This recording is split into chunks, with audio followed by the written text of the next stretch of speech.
Well, good morning and welcome to the second class of the Intro to Object-Oriented Programming course. Great news if you're in Southern Ontario. We have a lot of freezing rain going on today. So rather than do the class in a classroom, we're going to do it virtually. One of the great things about being in the web or the programming environment, we can do things in a virtual world.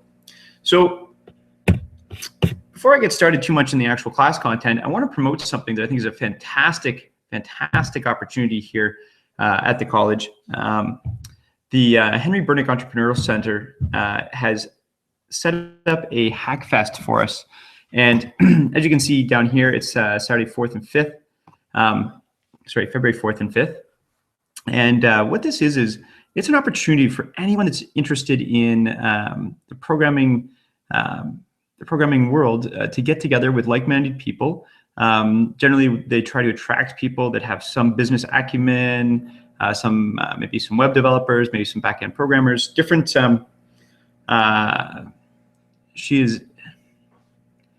a great way to bring people together and improve lots of networking opportunities for you. And when I say networking, not technical networking, just social networking. It's a great way to meet new people and to also learn from each other. There will be a lot of team building events. As you can see, the price point there is quite low. That includes your stay at the Kempenfeld Center and food for 2 days. So as a student, I don't think you can do much better. Okay, that's my plug. If you click on this link in the PowerPoint that I'm going to put online in Blackboard, you'll be able to go straight to this Eventbrite sign-up sheet. So what we're going to look at today, we're going to look at some important dates. I'm going to talk a little bit about GitHub and some version control. We'll do a little bit of review of last week, very quickly, just the concepts of it. And then we're going to spend the majority of today's class building a card game called War. Okay, so things that are coming up. I made a slight variant. I looked at our syllabus and realized basically we kind of have test 1 a little bit late, and then test 2 is really late in the semester, and test 3 follows almost within a couple of weeks. So what I've done is I've tried to space out the tests. So we kind of have a test every 4 to 5 weeks. So hopefully you'll find that works well for you. So our first one coming up likely will be January 31st. And the focus of that test, we'll describe it a lot more in class next week.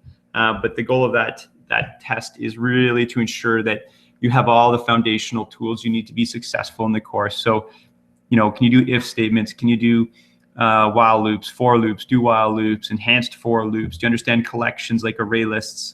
Do you understand the basic building blocks of classes? Not so much things like inheritance or polymorphism or advanced concepts, but just what is a class when you create it. The test itself will be practical. So it should be fairly straightforward if you've been doing the work in the class. All right, so version and source control. I actually created a separate video to really talk about this, and you can find that in Blackboard. Or you can go to my YouTube channel if you're not directly enrolled in our course. But if I go into Blackboard,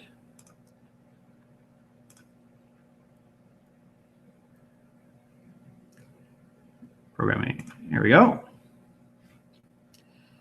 And let's pull up. So you can see on the left-hand side here, all of the main areas. So, course information. So again, syllabus, course outlines, that stuff's captured here. My office hours are listed in there. You can also find out information about me by clicking on the faculty information. If you ever want to reach me, those are my office hours. I just drop in. But if we go down here to class videos, you'll see our first week, I screencast it. It's not an edited format, so it's close to 3 hours long and has some blank spots, whatever. It's just literally the conversations that we had in class. No post-processing. This week 2 video, integration with GitHub, that's what you should watch before continuing the rest of this video. It's about how to set up your GitHub account and integrate it with NetBeans. So I'm just going to talk about it at a high level here, and I got this great little fun video here. The idea with version control, or source control, some people call it, is that it's a centralized place to put all of your files in a structured format. And there's a few reasons that you might want to do that. And there's a few reasons why you don't want it to be your hard drive. First and foremost, if your hard drive ever has a problem, or if your computer ever has a problem, you've lost all your work. So don't come to me the night before or the day an assignment's due and say, you know what, my computer crashed. Because the reality is there's lots of free tools online, such as GitHub, that allows us to store our files. So first point here, developers use source control for a few reasons. The first one is it allows common access to the same code base. So when you have multiple developers working in the same set of code, you need a way that they can all access things. So at the start of the day, they have a common understanding of what the code base is. And then when they're done building a piece of code, they can then submit it and merge it with the master branch. And then the other nice thing is source control keeps version history. So you know, if you create a version maybe that has a subtle bug in it or something like that, you can always revert to an older version quite quickly. So it's a really nice way to keep track of things. With the versioning, you can also see when changes are made and by whom. Some of the more popular version control systems out there are Subversion, Mercurial, and Git. We are going to use a cloud-based version of Git called Git Hub. It is free for you to use. And the nice thing is, as a student, when you sign up with your student account, you get to create private repositories. Normally that's a paid for service, but as a student, GitHub is giving it away for free. So I'm not going to read through all of these. You can read through these things and they're available online. So the 3 good reasons to use GitHub: number 1, version control. Number 2, keeping your code in one place so you can access it from everywhere. That's a really nice feature. It doesn't matter if you're at your home PC, your laptop, or even at your buddy's house and you want to pull up a file because you know how to do something. You can get access to your files. And then collaboration, as I mentioned, you have the ability to work with other people to work on your code. So be careful with it though. When you do things academically, some academic things insist that they be individual efforts. So you should keep those in private repositories. And then as I mentioned, and kind of a fun aside, you know, in the good old days, Granddad used to eat the homework, right? So that used to be the phrase, oh, the dog ate my homework. I had it done, honest. And then in the modern world, there's a dog, it says, I just hit the delete button. So I have had people that come to me at the last minute and say, oh, I've lost all my code. Well, if it's in a cloud-based service, that's really unlikely. It'll be backed up and there'd be lots of ways to control it. Okay, so I'll let you get, you can read through those again, as I said. What we're gonna do now is we're gonna create our own repository. So we're gonna start off today's lesson with creating a repository. So I'm gonna go into GitHub. So I'm gonna say GitHub. And that brings me in. Now I'm already logged in. It'll log you in automatically once you have your account set up. If you're not logged in, what you'll be greeted with is a screen like this. All you have to do is pick a username, email, set up a password, and sign up. And that will get you access. Again, if you search for GitHub Student Pack, then it'll bring you to an area that will allow you to sign up for private repositories. So a repository is just like a file folder on a hard drive. And so what I'm going to do here is I'm going to create, well, it's a little more sophisticated than just a file folder, but it's the idea. And I'm going to click on the plus up here and say new repository. And in here, I'm going to say, there we are, I'm going to call this, you know, Winter 17, COMP1008, Section 1, Week 2. So here's the files that we're going to do for today, and a little description. This holds files we created for the week 2. Okay, and you can choose if your repository is public or private. Now again, if you have a student account, you click on private, then no one can see your code. It's just your online space in the cloud to store code. If you make it public, then anyone with the link can find your code. So it is up to you whether or not you want to make things public or private, but I would recommend making them private if it's anything that you're going to be submitting for marks. and then I'm going to click on Create Repository. Now, when I do that, what it does is it actually gives me a link to this repository. So I need now to set up my development environment to point back to this link. So let's set that up. I'm going to show you how to do it in NetBeans. It is in that other video as well.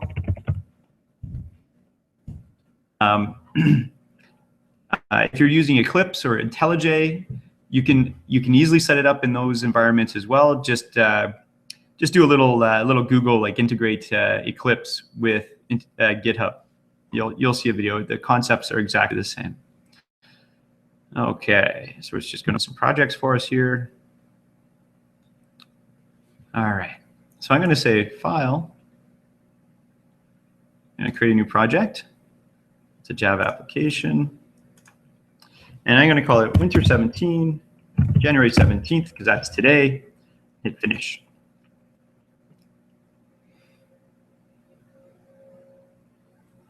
And pretty boring little program, doesn't do anything. So let's just say, zoom in a bit more in case it's a little grainy for you. System.out.print. And say hello, GitHub world. So it's my hello world, but specific for GitHub. All right, now to put this on GitHub, what I'm going to do is at the package level here, I'm going to right click. I'm going to go down, and you can see under versioning, it actually allows us to initialize a Git repository, Mercurial, and Subversion. So they're all valid repositories that we can use. I'm going to initialize the Git repository.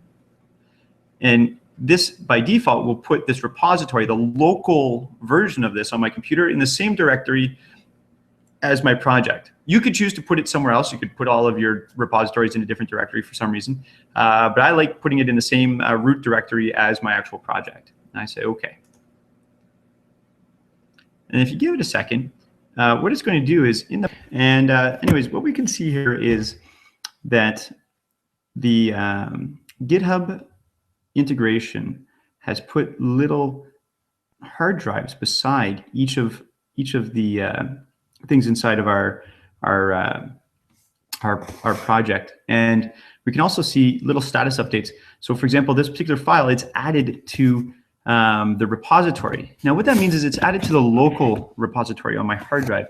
It doesn't mean that it's actually located all the way up onto the cloud-based service. So to set that up, what I'm going to do is go into GitHub. I'm going to take this path here. Okay. So if I want to integrate back to this particular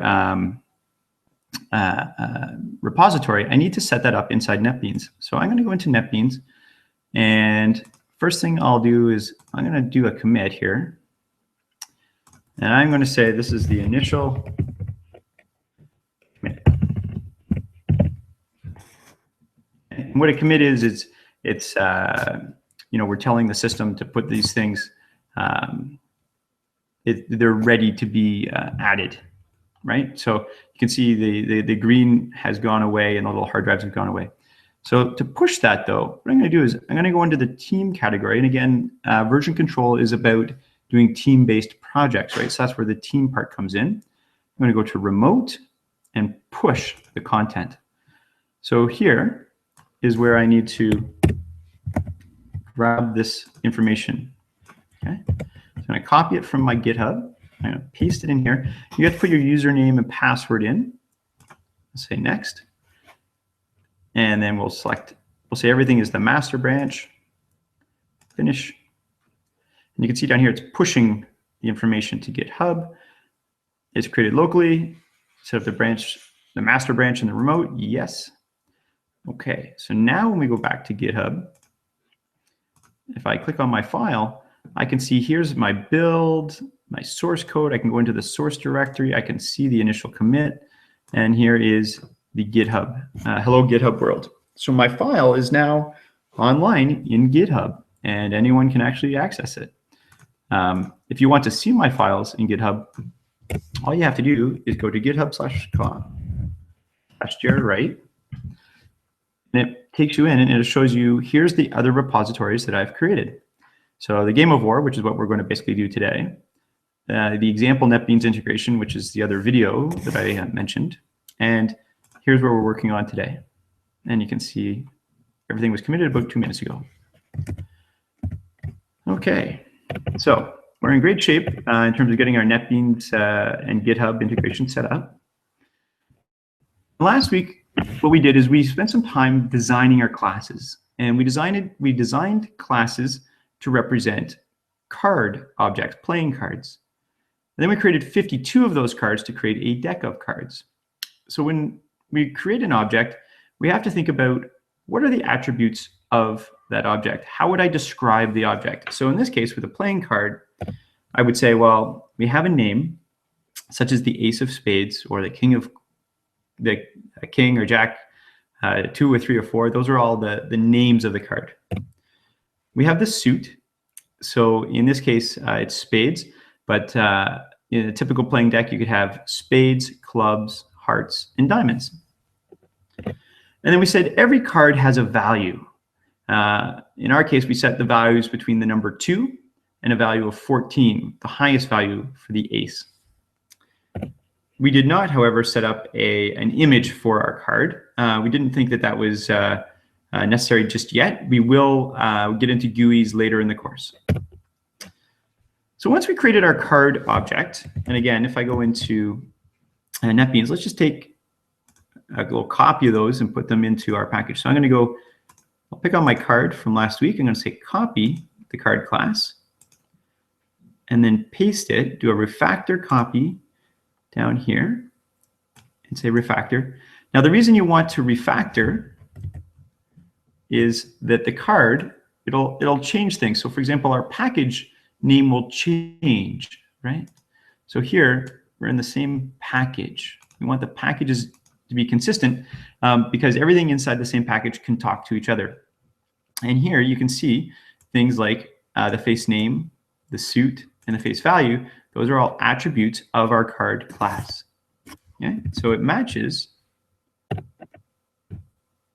what we have here. We have face name, a suit, and a value. Here we have a face name, a suit, and a value. And every time we create a card, we have to set those. And that's what we worked on last week. So if you don't have that and you want to review it, go to the video from week 1. And you can see before each of our methods, we had little comments. And then down here, we sort of had these kind of quick get methods. And I'm just going to add in here, this returns the value of the card. Then once we created our card objects, we said that a card on its own really isn't that useful. But if we had 52 of them, we could have a deck of cards as an object. And so what we did is we created an array list to hold our 52 cards. And that, visually I'm trying to describe it here as this blue box is the array list that holds all the cards. And I just sort of did ... to represent all the other suits, like diamonds, or sorry, this is diamonds, hearts, clubs, and spades.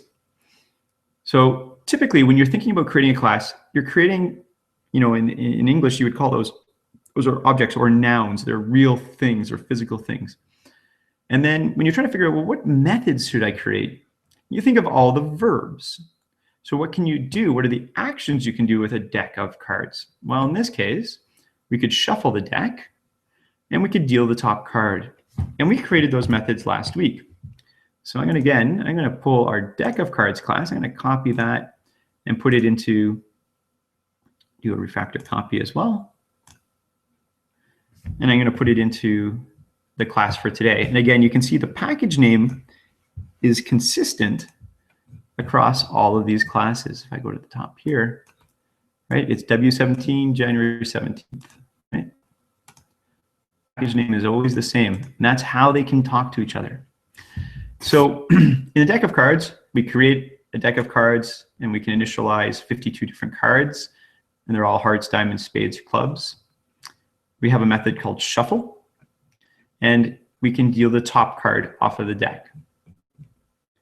So now we have cards, we have a deck of cards, and if I look, I can see here in my source control, these have been added to my local repository, but they're not in GitHub just yet. So if I go to GitHub, if I went into my source, I wouldn't see those files yet. I need to push them. So what I'm going to do is I'm going to go into, whoops, go into here, and I'm going to select these two files. You can multi-select just holding down the Shift key.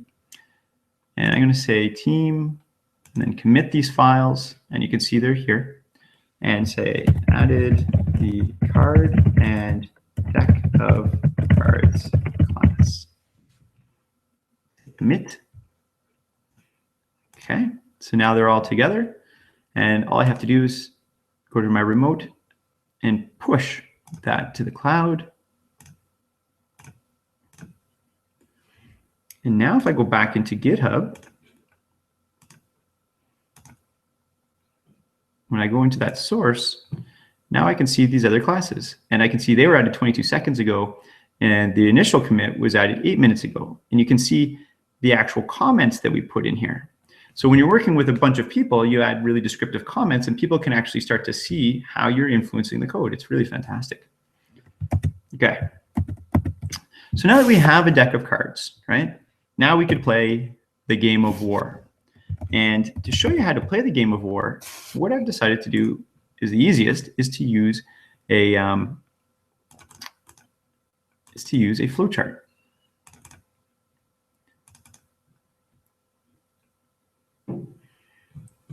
So let's go up. So this flowchart, I'll zoom out a bit here.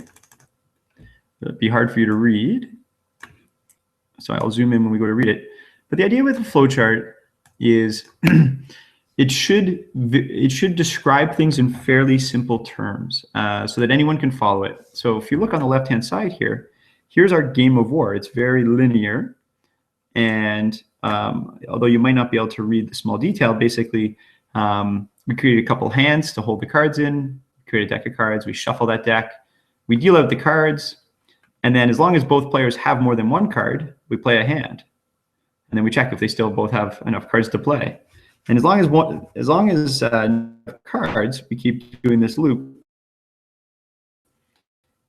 If someone runs winner, so you know this helps us abstract the game and the logic in a very simple way. And then each of these ideas here, like dealing cards, we can create a separate method to handle that, so that we don't have to mix up our logic as we go. We can keep everything discrete and small little pieces of code. So let's go into this and build a class called the Game of War. So I'm going to go into NetBeans here, and I'm going to say new Java class, and I'm going to call it the Game of War. Make it a little bit bigger for you. Okay. So in the Game of War, it says it needs a deck of cards to deal, and we have this idea of player one's hand and player two's hand. We need to create hands. Now a hand is really a collection of cards. So one of the collections that we've looked at in the course so far is called an array list. So an array list can grow and shrink and can hold objects of any type. So let's use those. So we're going to say private array list card class, and I'm going to call it player one hand and player two hand. And you can see here that it underlines array list, and what that means is it doesn't know what this class is. Java in the Java development kit has hundreds, if not thousands, of classes for us to use. And the thing is, if you were to include all of those classes in every single program, every program would have to be hundreds of megs in size. But we don't really need that. Most of our programs are going to be, a few thousand K. So what we have to do is explicitly tell the program which classes to use. So to do that, I'm going to go over here to this little light bulb emblem, left click, and say add the import. And you can see it did, added the little import here. So this tells the compiler where to find the source code for the ArrayList class. And then we'll create a constructor. So I'm going to say public Game of War. So the constructor is a special type of class.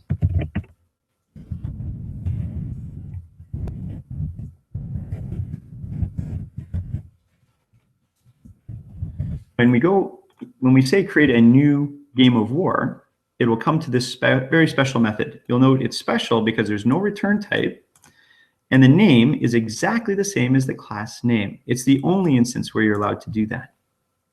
Well, it's the only instance where you should do it anyways. All right, so in the game of war, first thing we need to do is we need to initialize our hands. So I'm going to say player1 hand is equal to a new array list. And player2 hand is also equal to a new array list. Okay. Come back to our flowchart. We also need a deck of cards. So I'm going to say deck of cards equal to a new deck of cards. You see, it's able to see our deck of cards class, again, because this package is the same between the deck of cards class and our game of war class. So we're able to use the deck of cards. And then we go through our flowchart. So once we have a deck and we have two hands, we should shuffle the cards. So I'm going to say the deck dot shuffle, because we created a class already to do this for us. And it says this method will simulate shuffling the deck. Okay, so now we've shuffled our cards. And we tested that last week. So again, if you weren't able to make the first class, watch the video from the first class to see how these methods were created. The next thing we need to do is deal the cards. Now, we don't have yet a method to deal the cards, but we're going to create one because it's nice and easy to keep this as a separate piece of code. So I'm going to say here, deal, what do we call it? Deal cards.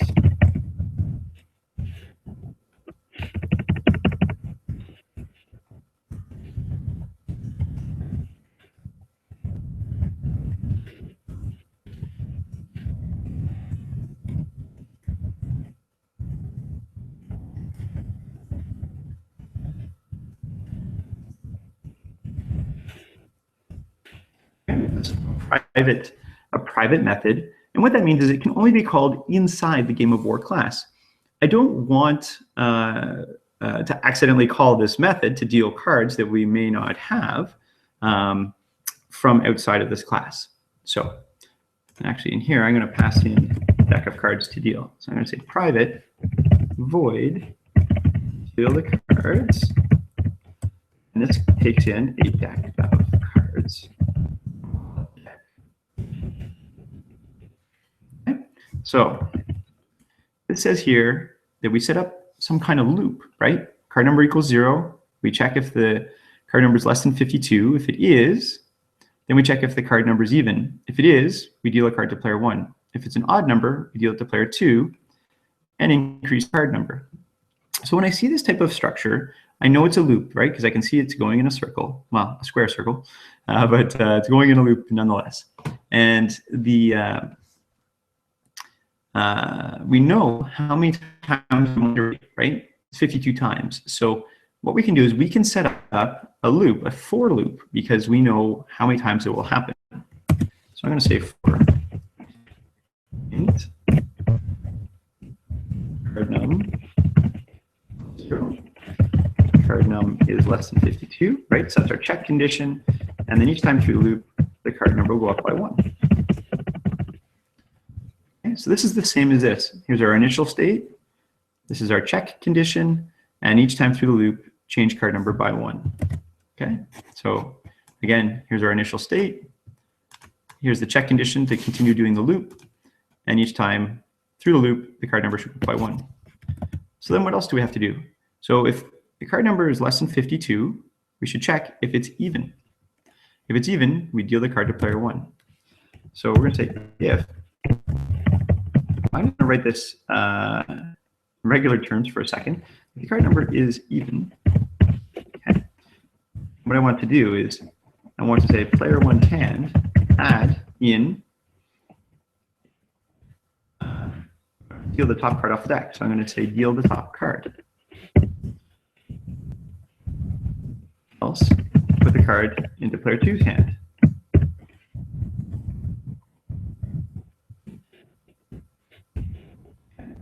So in plain English, this reads well, right? So if the card number is even, add it to player 1's hand.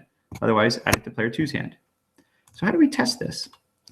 So the definition of even means that if it's divided by 2, there's no remainder. So for example, 2 divided by 2 has a remainder of 0. 4 divided by 2 has a remainder of 0. So in those cases, they're even. If I had 3 divided by 2, the remainder would be 1.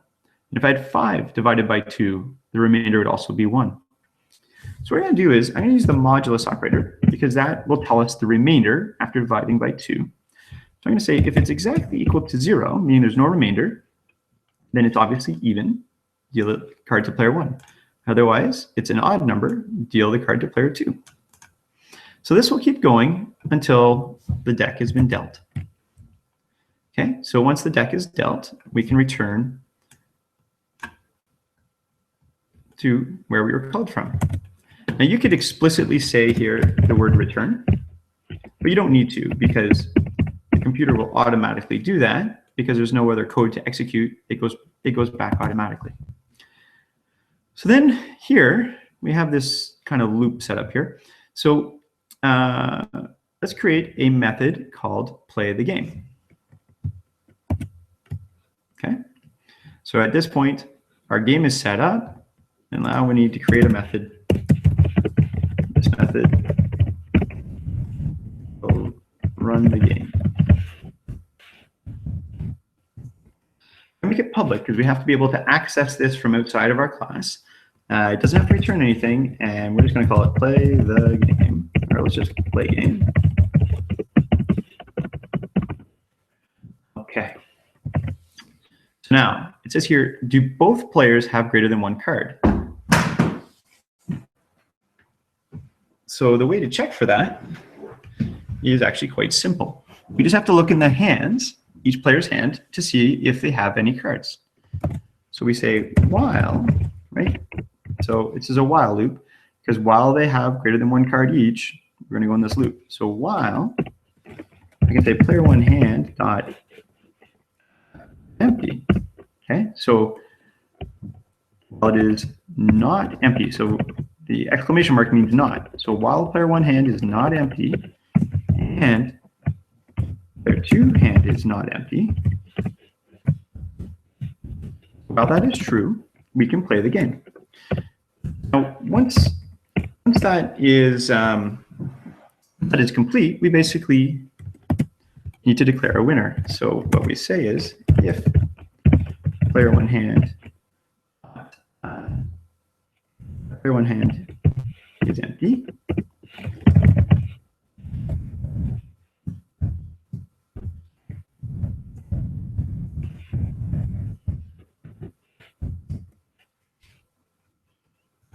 so player 1's hand is empty, player 2 is the winner. Otherwise, the winner is player 1. The only way to get to this line of code is if either player 1's hand is empty or player 2's hand is empty, in which case we can declare a winner. Okay, so inside of this loop, it says we should play the hand. So this is really easy. You just have to call the method called play hand. That's going to give us an error because we haven't created that method yet. But you see, one of the key things here in programming is we want to keep our methods small, and we want to keep the logic easy to read. So rather than put all of the logic of what's involved with playing a hand here or a war hand, I'm just going to create a method called play hand. So we can see, well, player 1's hand is not empty and player 2's hand is not empty, play a hand. That's it. That's our logic for this area. Okay, so now we need to create that method called play hand. And here we show as a separate method as well. So I'm going to scroll down, and we can see our method here. Okay, so to do this, first we'll create a little comment. So this method simulate playing hand.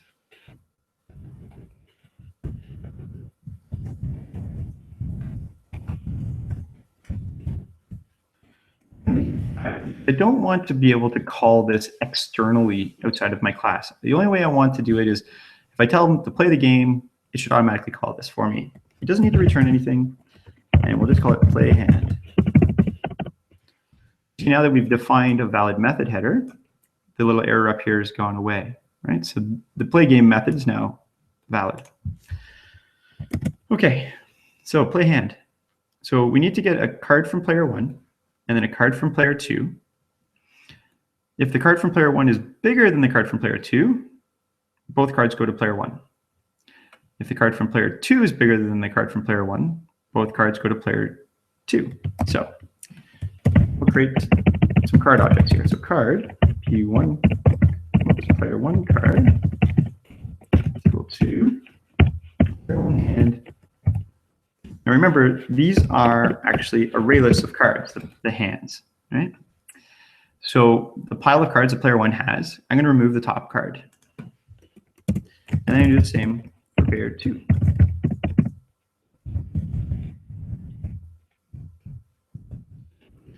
Actually, we should, just as a sanity check, make sure that both players have cards. So let's say P1 card or P1 hand is greater than 0, and P2 hand is greater than 0. Whoops.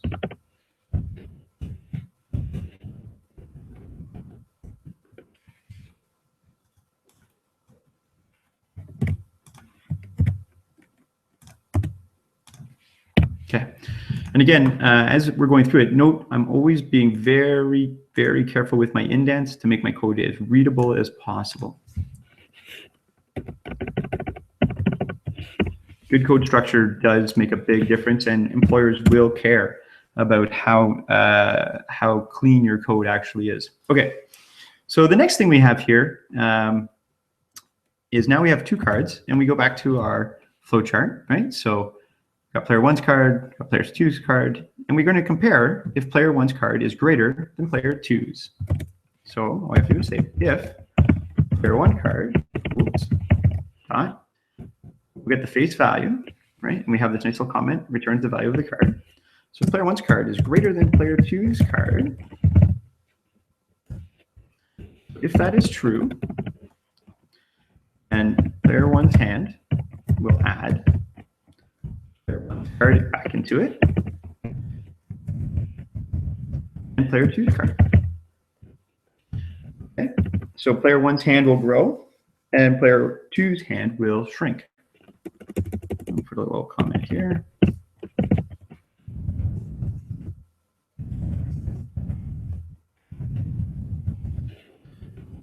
And then we'll check player 2. Okay, so I'm going to say else if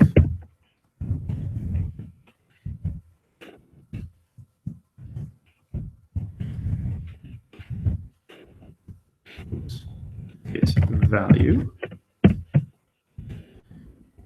Okay. Player 2, oops. Player 2 wins. Is we'll add both of the cards to player 2's hand.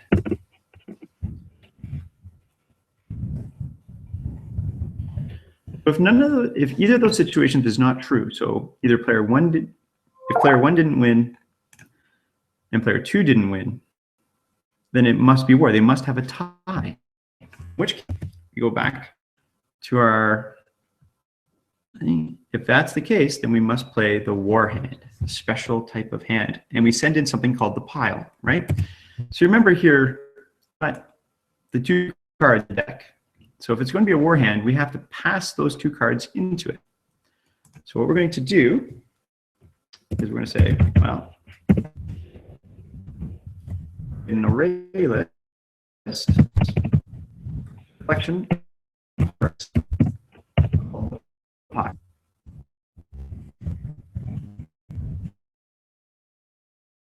Add these 2 cards. So I'm going to say pile, add player 1's card, pile, add 2's card.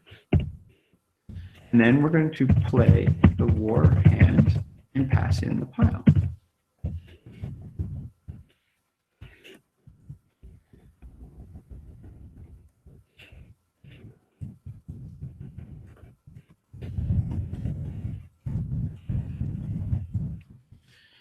You can see it underlines this because we haven't created this, this method yet, okay?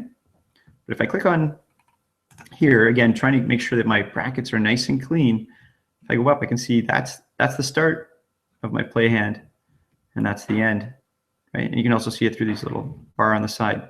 So I find where people really get themselves into trouble, especially when they're starting out with programming, is they have kind of a challenge with bracket management.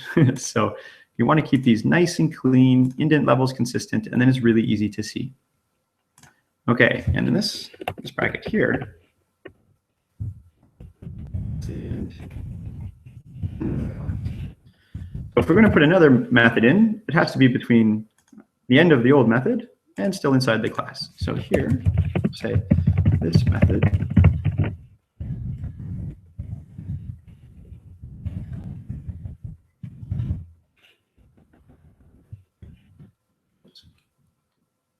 let's be putting a war hand. Okay, so I'm going to again make this private because I wouldn't want to be able to influence things one way or the other. So I'm going to say private. Don't need to return anything, but I'm going to say play war. And I'm going to pass in an array list of card objects. And I'll just call this the pile as well. Okay. Now that we have a method called play war hand that expects an array list of cards, you can see up here, this call to this method is satisfied. So let's go to our flowchart. So here in the play hand method, we checked if player 1 wins, give all the cards to player 1.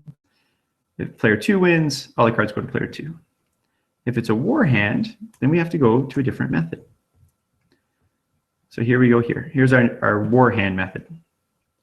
And really, first thing we're going to check, does player 1 have at least 3 cards left? If they don't have 3 cards left, then player 2 gets all the cards because player 1 doesn't have enough cards to play war.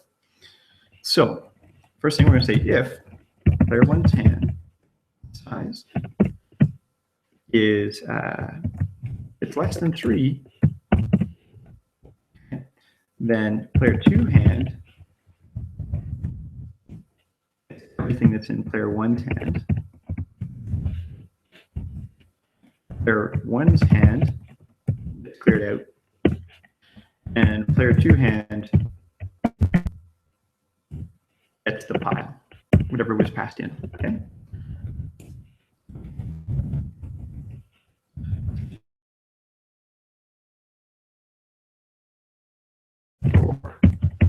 Basically, if we get to this point, if player 1 only has 2 cards left, player 2 automatically wins. And then we're going to do the exact same thing, but for player 2's hand. Right? So we go to our flowchart, we check if player 2 has less than 3 cards. So I'm just going to copy this logic here, and we'll say for player 2.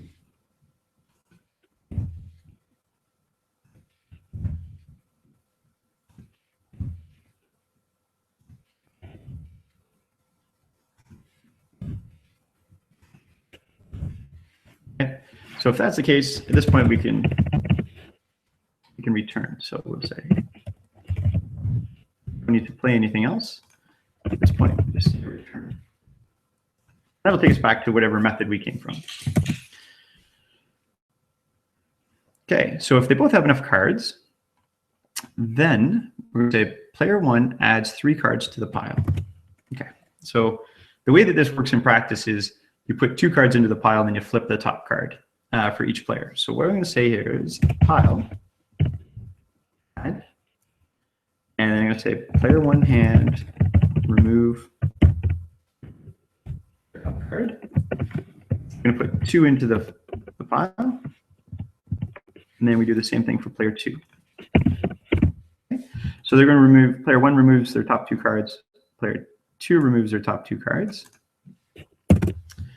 And then we're going to do very similar to the last method. We'll say player 1 card.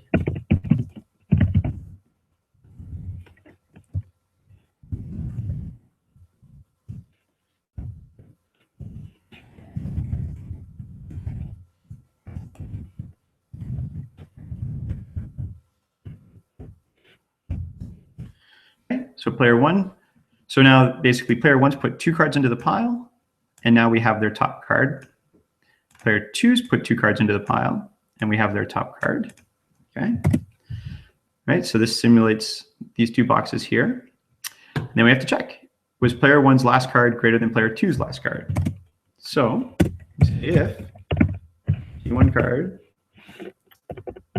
if that's greater than player two's card, okay, if that's true, then add the entire pile to player one's hand. So we're going to say pile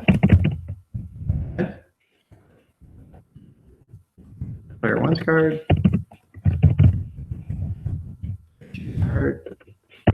and then player one's hand, the entire pile. That's what this simulates. So if player one wins, do this.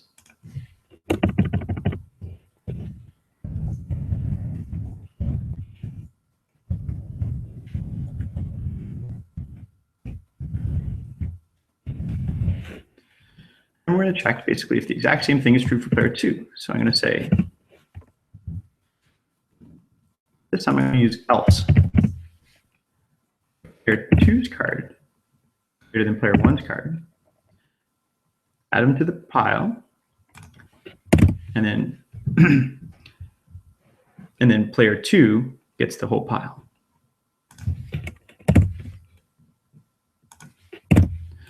Now, in the unlikely event that we have another situation of war, right? So if player one didn't win, player two didn't win, well, then we actually have to play another war hand, back-to-back war. In that case, I say else. Add these 2 cards to the pile. And then I'm going to say play war hand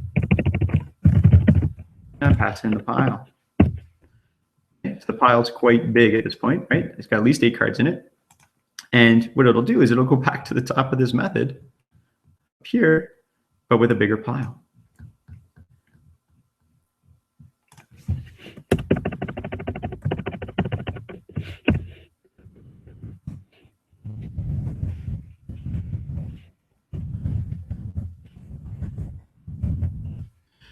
That's the end of our method.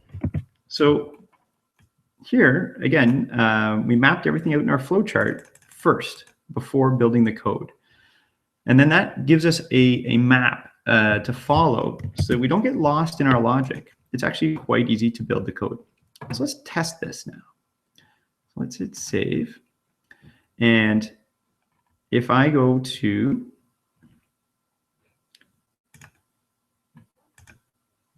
whoops, sorry.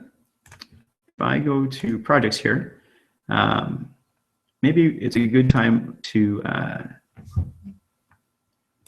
let's do a commit with everything. So I'm going to go say git commit and added the game of war class. Commit that. Push it. My remote push. If I look in GitHub,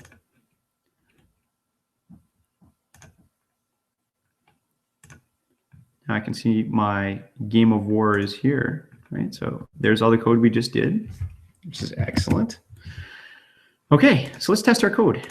So if I go here, let's get rid of our hello Git world, and I just say game of war game equals new game of war. Okay, so that's calling our class. We're creating a new instance of our game of war class. And I'll say the game dot play the game. And let's set our main project to be today.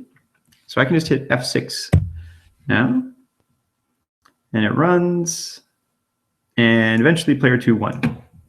Well, although that's great, it doesn't actually tell us a lot about what happened during the gameplay. And it's actually really hard to troubleshoot when you only get the one output. So why don't we add in a little bit of things that weren't in our flowchart? just some little status points. So one of those status points can be when we play a hand. So let's go here into our game of war. And when we play a hand, right away we take off the top 2 cards. So why don't we print out what those cards are and kind of a current count. So I'm going to say .out.printf. One card. Remember this %s, when you use printf, the formatted print, %s is a little placeholder for a string. So player 1 card, total cards. Then we'll say how many cards we have. So here we have player 1 card, and here we'll have player 1 hand size. Then we'll do the same thing for player 2. Just add a little tab at the beginning, and we'll say player 2's card.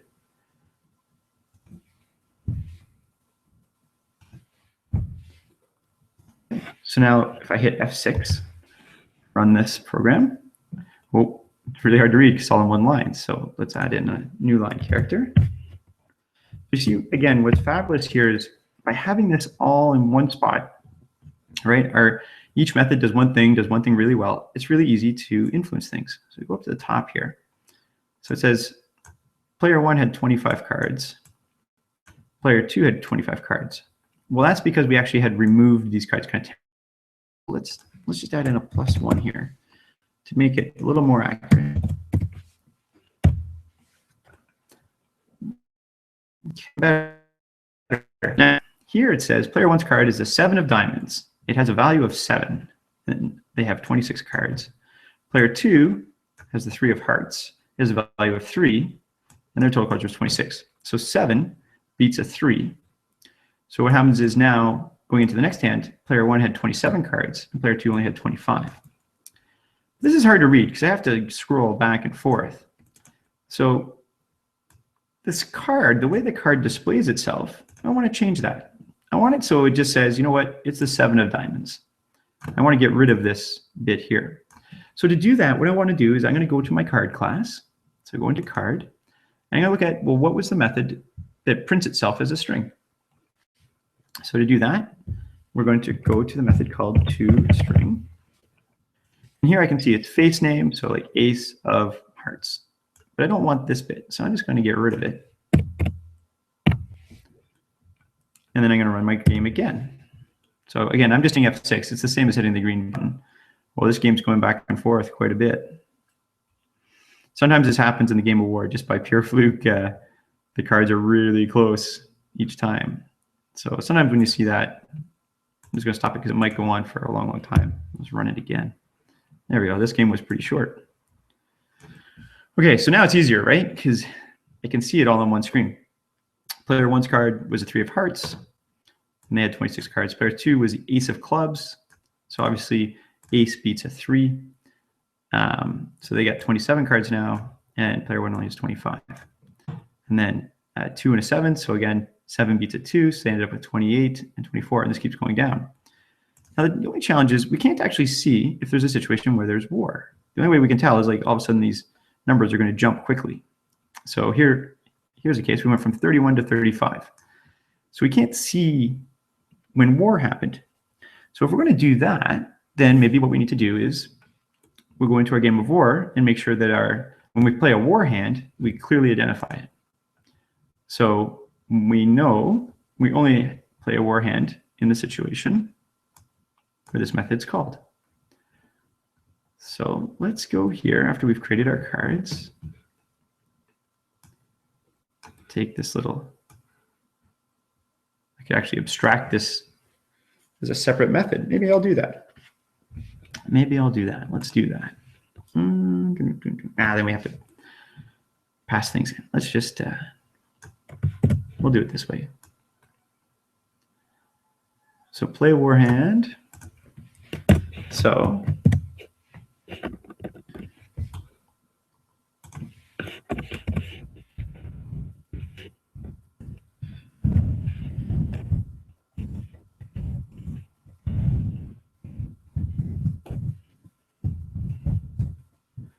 whenever we get a war hand, let's really identify it.